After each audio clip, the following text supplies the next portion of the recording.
देखिए अगर आपके पास, देखिए हमने पूरी क्या किया, हमने इक्वेशन निकाली वर्क डन की, ठीक है।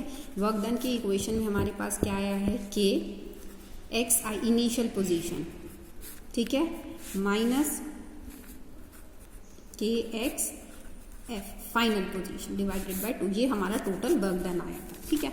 अब देखिए अगर हम अपने ब्लॉक स्ट्रेच करते हैं इनिशियल पोजीशन से फाइनल पोजीशन पर लेकर आते हैं और फाइनल से वापस से हम इनिशियल पोजीशन पर लेकर जाते हैं, तो हमारे पास क्या हो जाएगा, डिस्प्लेसमेंट तो जीरो हो जाएगा, मतलब फाइनल पोजीशन भी हमारे पास क्या आ जाएगी, एक्स आई ही रह जाएगी फाइनल पोजीशन पे। तो उस कंडीशन में देख ले जो वर्क डन आएगा वो क्या आ जाएगा, आपका जीरो वर्क डन आ जाएगा, ठीक है। तो अब देखिए यहाँ से हमारे पास दो तीन चीजें निकल कर आती हैं। एक तो क्या कि जो आपका स्प्रिंग फोर्स है, ठीक है, जो आपका स्प्रिंग फोर्स है वो किस चीज पर डिपेंड करता है, कांस्टेंट के है, जो आपका क्या बोलता है, अगर के की वैल्यू लार्ज है तो स्प्रिंग जो है स्टिफ है, के की वैल्यू स्मॉल है तो स्प्रिंग जो है सॉफ्ट है, ठीक है। दूसरा क्या निकल कर आता है कि जो आपका स्प्रिंग फोर्स है वो पोजीशन पर डिपेंड करता है, मतलब एक्स की वैल्यू पर डिपेंड करता है, ठीक है। उसके बाद जो पॉइंट आकर आता है निकल के कि जो आपकी इनिशियल वैल्यू और फाइनल वैल्यू अगर सेम, मतलब अगर आप सर्कुलर लूप के लिए बात करते हैं कि मतलब आप जहां से चले, मतलब ऑब्जेक्ट एक बार यहां से यहां आई, ठीक है, दूसरे बार ऑब्जेक्ट वापस इधर से इधर आ गए, तो इसका मतलब क्या, जहां से पोजीशन, जिस पोजीशन से ऑब्जेक्ट को हमने डिस्प्लेस कराया था तो हमारे पास डिस्प्लेसमेंट जीरो हो गए, तो इसका मतलब इनिशियल पोजीशन फाइनल पोजीशन हमारी सेम हो गई, और initial position final position same होने में आपका वर्क डन जो है जीरो आ गया। और ये आपको पता है कि वर्क डन हमारा जीरो कब आता है, जब हमारा फोर्स कंजर्वेटिव होता है।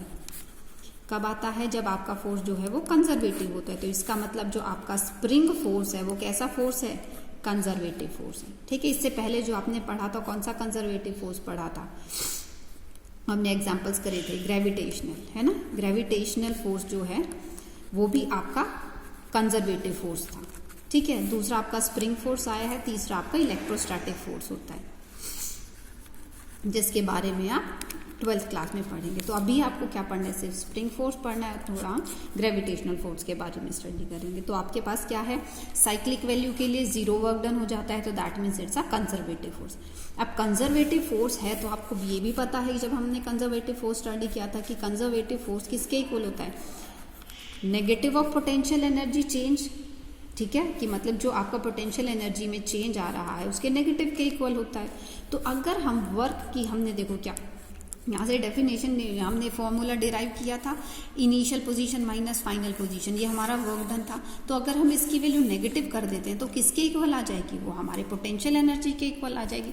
तो हमारा जो वर्क डन है चेंज इन पोटेंशियल एनर्जी, तो नेगेटिव साइन के साथ हम क्या लिख सकते हैं, के आई इनिशियल वैल्यू माइनस के F x F final value divided by 2, ठीक है। तो अब हम नेगेटिव साइन से करेंगे तो हमारा वर्क डन, तो अब इसको हम और क्या लिख सकते हैं, change in potential energy, that means हमने नेगेटिव साइन ले लिया तो हम क्या लिख सकते हैं उसको, final minus potential energy at initial, यही हमारा चेंज होता है। तो हम इसको क्या लिख सकते हैं, K X F square divided by 2 minus K X I square divided by 2। तो देखिए अगर हम इनिशियल पोजीशन पर, ठीक है, हम ये मानते हैं कि इनिशियली हमारा जो स्प्रिंग है इक्विलिब्रियम स्टेट में, उसमें कोई पोटेंशियल एनर्जी नहीं होती, मतलब कोई डिस्प्लेसमेंट नहीं है, ठीक है, कोई डिस्प्लेसमेंट ही नहीं है तो पोटेंशियल एनर्जी भी नहीं होगी। तो इसलिए हम क्या बोलते हैं कि एक्स आई की वैल्यू जीरो है, कोई उसमें हम कोई इक्विलिब्रियम स्टेट में हम उसको कंसीडर कर रहे हैं, तो इक्विलिब्रियम स्टेट में है तो उसमें कोई डिस्प्लेसमेंट नहीं होगी। तो इसका मतलब जो इनिशियल पोटेंशियल एनर्जी है उसकी वैल्यू जीरो, तो आपके पास जो पोटेंशियल एनर्जी निकल कर आएगी उसका फॉर्मूला क्या हो जाएगा, ये फॉर्मूला हो जाएगा, ठीक है। और एक्स एफ को हम ना लिख के हम सिंपल इसको एक्स से रिप्रेजेंट करा देते हैं, जनरल इक्वेशन के लिए जनरल हम नोटेशन लिखते हैं।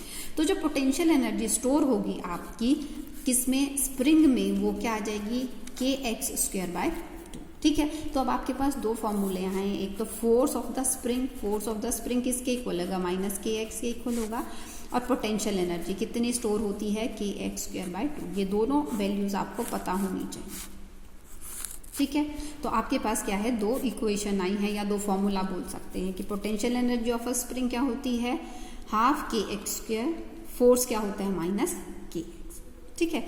अब देखिए अगर हम इसका ग्राफ प्लॉट करते हैं, ठीक है, किसका ग्राफ प्लॉट करते हैं हम, फोर्स का और विद रिस्पेक्ट टू डिस्प्लेसमेंट। तो देखिए आप इसका इस तरीके से ग्राफ आएगा, क्योंकि क्या है आपका नेगेटिव डायरेक्शन में होता है, क्योंकि माइनस के एक्स वैल्यू होती है आपके फोर्स की, तो माइनस के एक्स है तो आपका क्या है नेगेटिव वैल्यू में आपकी इस तरीके से आपका ग्राफ प्लॉट होगा, एक्स और के एक्स का अगर आप ग्राफ प्लॉट कर रहे हैं। क्लियर। तो अगर हम इसकी ग्राफ प्लॉट करेंगे तो देखिए एक और फॉर्मूले से हम निकाल सकते हैं वर्क डन, जो कि हम निकालते हैं फॉर्मूला जो आप पढ़ते आए हैं कि एरिया अंडर द कर्व। तो अब एरिया अंडर द कर्व आपके पास क्या है, ये बनेगा, ठीक है, एरिया अंडर द कर्व। तो अब एरिया अंडर द कर्व क्या है आपका, ट्राइंगल बन रहा है, तो ट्राइंगल का जो फॉर्मूला होगा आप वहां से इसकी वैल्यू कैलकुलेट कर सकते हैं। ठीक है। तो फोर्स क्या है, आप फोर्स की जो भी वैल्यू लेंगे तो वो आप यहाँ पर पुट कर देंगे, मतलब फॉर्मूला लग जाएगा ना, हाफ बेस इंटू एल्टीट्यूड। तो वो ट्राइंगल का फॉर्मूला आप लगाएंगे और आपके पास क्या आ जाएगा, वर्क डन की वैल्यू आ जाएगी। और वर्क डन की वही वैल्यू आएगी जो हमने यहाँ पर निकाली है, हाफ के एक्स स्क्वायर। ठीक है। और वो देखिए अगर हम पोजीशन यहाँ पर है कि हम पोजीशन लेते हैं एक्सट्रीम वाली, ठीक है, मीन पोजीशन, तो हम वो क्या लगते हैं कि एक्स एम, या आप कोई भी एक्स नोटेशन यूज करें, क्योंकि हम एक्स का ग्राफ है तो आप अपनी मर्जी से यहाँ पर एक्स ए या B M, X mean position, extreme position, तो आप कोई भी वैल्यू ले सकते हैं, ठीक है, उसके अकॉर्डिंगली। तो आप क्या है इसको सॉल्व कर लेंगे तो आपके पास यही फॉर्मूला आ जाएगा, ट्राइंगल का फॉर्मूला, आपको एरिया का पता है, वैल्यूज आप यहाँ से इस ग्राफ से देखकर पुट कर सकते हैं। अब देखिए अगर आपका स्प्रिंग है, ठीक है, आपने उस स्प्रिंग से किसी भी ऑब्जेक्ट को अटैच किया और ये मैक्सिमम पोजीशन पर है, मैक्सिमम पोजीशन पर है, यहाँ बोल सकते हैं कि एक्सट्रीम पोजीशन पर है, तो हम क्या बोलते हैं इसको, चलो हम एक्स एम से रिप्रेजेंट करा देते हैं। जितना इधर जाएगी ये मैक्सिमम, सपोज इनिशियल यहाँ थी इसकी वैल्यू, तो जितना ये इधर गई है उतना ही ये इधर भी वैल्यू आएगी। तो इसका मतलब जो एक्सट्रीम पोजीशन होगी वो प्लस माइनस एक्स एम ले लें हम, ठीक है। अब देखिए जब आपके पास ये एक्सट्रीम पोजीशन पर कोई भी ऑब्जेक्ट आएगी तो वहां पर वेलोसिटी जीरो हो जाती है उसकी, v इक्वल्स टू जीरो हो जाएगा। इसको ऐसे रिलेट करिए जैसे आपका पेंडुलम होता है, तो आप जब इसको स्विंग कराते हैं तो ये अगर यहाँ पर जा रहा है तो इस पोजीशन पर जाकर क्या हो जाती है, इसकी वेलोसिटी जीरो हो जाती है ना, क्योंकि यहाँ पर आकर स्टॉप होता है, वापस से इधर आने लगता है।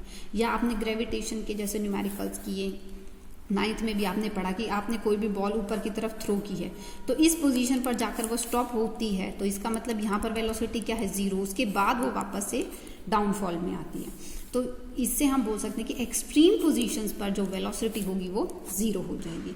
तो एक्सट्रीम पोजीशन पर वेलोसिटी जीरो हो जाएगी तो इसका मतलब काइनेटिक एनर्जी तो क्या होगी, जीरो हो गई, क्योंकि वेलोसिटी ही नहीं रही है। क्लियर। और ये क्या है आपका, इस पोजीशन पर क्या हो, काइनेटिक एनर्जी अगर जीरो है तो आपकी पोटेंशियल एनर्जी की मैक्सिमम वैल्यू आएगी, ठीक है। तो पोटेंशियल एनर्जी की मैक्सिमम वैल्यू आएगी कब, जब हमारे पास ये एक्सट्रीम पोजीशन पर है। क्लियर। अब देखिए अगर वो इन बिटवीन पोजीशन पर है, मतलब स्प्रिंग जो है आपका इक्विलिब्रियम स्टेट में है, या पेंडुलम से रिलेट करें तो मीन पोजीशन, मतलब मीन पोजीशन पर है, ठीक है, तो मतलब इन बिटवीन वैल्यू है, इन बिटवीन वैल्यू पर इसका कोई भी डिस्प्लेसमेंट नहीं है, तो इसका मतलब x की वैल्यू जीरो हो गई। तो x की वैल्यू जीरो है तो इसका मतलब इस पोजीशन पर पोटेंशियल एनर्जी जीरो हो जाएगी और काइनेटिक एनर्जी की वैल्यू क्या रहेगी, half M V square, fine, जो भी इसकी वेलोसिटी रहेगी। और इस पोजीशन पर जो वेलोसिटी होती है इसकी क्या होती है, मैक्सिमम वैल्यू रहती है, तभी आपके पास काइनेटिक एनर्जी की मैक्सिमम वैल्यू आ रही है, क्योंकि मास तो देखो ऑब्जेक्ट का सेम ही रहेगा आपका, ठीक है। तो जो आपके पास काइनेटिक एनर्जी है उसकी मैक्सिमम वैल्यू आती है कब वो इक्विलिब्रियम स्टेट पर है। काइनेटिक एनर्जी की मैक्सिमम वैल्यू आती है कब, जब वो आपके पास मीन सेंट्रल पोजीशन पर है। और पोटेंशियल एनर्जी की मैक्सिमम वैल्यू आती है जब वो आपकी एक्सट्रीम पोजीशन पर है, जहाँ पर वेलोसिटी आ जाती है आपकी जीरो। उसके बाद देखिए अगर आपके पास इंटरमीडिएट स्टेट में आता है, मतलब वो इन दो पोजीशन से लेके बीच में कहीं भी आ जाता है, यहाँ कहीं, यहाँ कहीं रहा, तो उस कंडीशन में क्या होगा, आपके पास पोटेंशियल एनर्जी और काइनेटिक एनर्जी दोनों का सम रहेगा आपके पास, है ना, क्योंकि उसमें क्या है, कुछ पोटेंशियल एनर्जी होगी और कुछ काइनेटिक एनर्जी रहेगी। तो आपके पास टोटल एनर्जी होगी वो किस इक्वल होगी, हाफ एम वी स्क्वायर के इक्वल होगी, मतलब पोटेंशियल एनर्जी और आपकी काइनेटिक एनर्जी। तो देखिए अब ये आपकी काइनेटिक एनर्जी है हाफ एम वी स्क्वायर और पोटेंशियल एनर्जी आपने निकाली है इसकी हाफ के एक्स स्क्वायर, ये आपकी पोटेंशियल एनर्जी, ये आपने अभी फॉर्मूला डिराइव किया था, ठीक है। तो आप यहाँ से क्या निकाल सकते हैं कि एक्सट्रीम पोजीशन पर जाने के बाद आपकी वैल्यू जो है वो वापस आ रही है। तो टोटल काइनेटिक एनर्जी जितनी भी रहेगी, ठीक है, मतलब टोटल एनर्जी, टोटल काइनेटिक नहीं, टोटल एनर्जी। तो टोटल एनर्जी को हम क्या बोल सकते हैं, स्प्रिंग की टोटल एनर्जी हमने लिया, तो मैक्सिमम एक्स, ये हमारी टोटल एनर्जी रहेगी स्प्रिंग की, ठीक है। तो अब टोटल एनर्जी क्या है, जब हम इसकी काइनेट, या अगर हमें बोला जाए कि वेलोसिटी का एक्सप्रेशन निकालना है, तो वेलोसिटी का एक्सप्रेशन के लिए हम क्या करेंगे, इसको इधर हाफ एम वी स्क्वायर, तो आपके पास क्या आ जाएगा, हाफ के कांस्टेंट आ जाएगा, और आपके पास रहेगा M X M square minus X square. तो यहाँ से क्या है, आपकी वेलोसिटी की वैल्यू आ जाएगी, तो हाफ से हाफ कैंसिल हो जाएगा आपको वेलोसिटी निकालनी है, तो वेलोसिटी की वैल्यू क्या आ जाएगी, under the root K by M X M square minus X square. ये आपकी क्या है, वेलोसिटी की वैल्यू हो जाएगी। मतलब इन बिटवीन अगर किसी भी पोजीशन पर आपकी स्प्रिंग है तो उसके पास ये वैल्यू रहेगी, किसकी, वेलोसिटी की। क्लियर। ऐसे ही अगर आपका इक्विलिब्रियम पोजीशन पर है, ठीक है, क्या है, अगर आपका इक्विलिब्रियम पोजीशन पर है तो आपको पता है कि उसकी क्या रहेगी, मैक्सिमम वैल्यू रहेगी। क्या रहेगी, मैक्सिमम वैल्यू रहेगी। तो इसका मतलब डिस्प्लेसमेंट आपके पास क्या हो जाएगी, जीरो। ये तो आपका क्या है, एनी पोजीशन, ठीक है, एनी पॉइंट या एनी पोजीशन पर आपके पास ये वैल्यू रहेगी वेलोसिटी की। लेकिन अगर वो मीन पोजीशन पर है, ठीक है, मीन पोजीशन पर मतलब क्या, एक्स की वैल्यू जीरो होगी क्योंकि कोई डिस्प्लेसमेंट ही नहीं। क्लियर। तो आपके पास वेलोसिटी की क्या वैल्यू आ जाएगी, क्योंकि x की वैल्यू जीरो हो जाएगी तो क्या रह जाएगा आपके पास, ये जीरो हो जाएगी। तो आपके पास क्या आ जाएगा, k बाय m और x m स्क्वायर। अब रूट से स्क्वायर से रूट कैंसिल हो जाएगा, तो आपके पास वैल्यू क्या आ जाएगी, x m square, sorry x m under the root k by m। ठीक है। तो अब देखिए आपके पास सारे फॉर्मूलेज डिराइव किए हैं हम, जिनकी वैल्यूज हैं, फोर्स निकाला था हमने minus K x, work done हमने निकाला था के एक्स स्क्वायर बाय 2, और जो वर्क डन है इसी से हमने निकाली थी क्या, पोटेंशियल एनर्जी, है ना। पोटेंशियल एनर्जी भी हमने इसी से निकाली थी। तो पोटेंशियल एनर्जी भी क्या है, हम इसी वर्क डन को हम बोल सकते हैं क्या, पोटेंशियल एनर्जी, के एक्स स्क्वायर बाय 2 हमारे पास। तो ये टोटल एनर्जी हमारे पास आ रही है निकल के, क्योंकि हम इसमें बोल रहे हैं कि टोटल पोटेंशियल एनर्जी स्टोर्ड है इसमें। तो अब देखिए उसके बाद आपने क्या निकाला था, वेलोसिटी की वैल्यू निकाली। वेलोसिटी की वैल्यू निकाली तो वो हमारे पास किसके इक्वल आई है, K by M mean position minus, sorry extreme position minus आपकी जो है इनिशियल पोजीशन है। क्लियर। उसके बाद देखिए आपने क्या निकाला था, ये तो आपका किसी भी पॉइंट पर आया है, किसी भी पॉइंट पर। अगर आप मीन पॉइंट पर निकालते हैं, मतलब आपके पास जब वो इक्विलिब्रियम स्टेट में, तो उस कंडीशन में वेलोसिटी क्या आएगी, X M under the root K by. ठीक है। तो ये फॉर्मूलेज आपने डिराइव किए हैं और ये फॉर्मूलेज आपको लर्न होने चाहिए। क्लियर। तो ये है क्या आपका potential energy in a spring. Clear. अगर हम एनर्जी और डिस्प्लेसमेंट का ग्राफ बनाया है, देखिए हमने फोर्स और डिस्प्लेसमेंट का ग्राफ बनाया था, तो आपका इस तरीके से आया था, क्या है, ये आपका ओरिजिन से पास होगा, फोर्स और डिस्प्लेसमेंट का। अगर आप एनर्जी और डिस्प्लेसमेंट का ग्राफ बनाते हैं, ठीक है, तो ये आपकी एनर्जी है, ये आपकी डिस्प्लेसमेंट है। ठीक है। अब देखिए इन मीन पोजीशन पर आपके पास क्या था, मैक्सिमम काइनेटिक एनर्जी थी। ठीक है। क्या थी आपकी, मैक्सिमम। तो ये आपकी काइनेटिक एनर्जी मैक्सिमम रहेगी। इनिशियल पोजीशन पर क्या था आपका, काइनेटिक एनर्जी जीरो थी। ठीक है। तो आपका ग्राफ क्या रहेगा, एक्सट्रीम पोजीशन पर काइनेटिक एनर्जी जीरो और मीन पोजीशन पर काइनेटिक एनर्जी मैक्सिमम। ये आपका क्या है, काइनेटिक एनर्जी का ग्राफ। ठीक है। दूसरा क्या है, आपके पास पोटेंशियल एनर्जी कब मैक्सिमम है, जब वो अपनी मीन पोजीशन, एक्सट्रीम पोजीशन पर है। ठीक है। तो यहाँ पर एक्सट्रीम पोजीशन पर काइनेटिक एनर्जी रह जाएगी, वो पोटेंशियल एनर्जी रह जाएगी, और जो आपके पास मीन पोजीशन है वहाँ पर पोटेंशियल एनर्जी जीरो है। तो आपके पास पोटेंशियल एनर्जी का ग्राफ जो आएगा एनर्जी का, वो इस तरीके से आएगा। ठीक है। तो ये जो ग्राफ है ये आपका एनर्जी और डिस्प्लेसमेंट के बीच में ग्राफ है, और ये जो ग्राफ है आपका, ये फोर्स और डिस्प्लेसमेंट के बीच में ग्राफ है। ठीक है। और इन बिटवीन देखिए आप इस पॉइंट पर निकालेंगे तो यहाँ पर दोनों वैल्यूज एग्जिस्ट कर रही हैं, काइनेटिक एनर्जी की भी और पोटेंशियल एनर्जी की भी, ठीक है।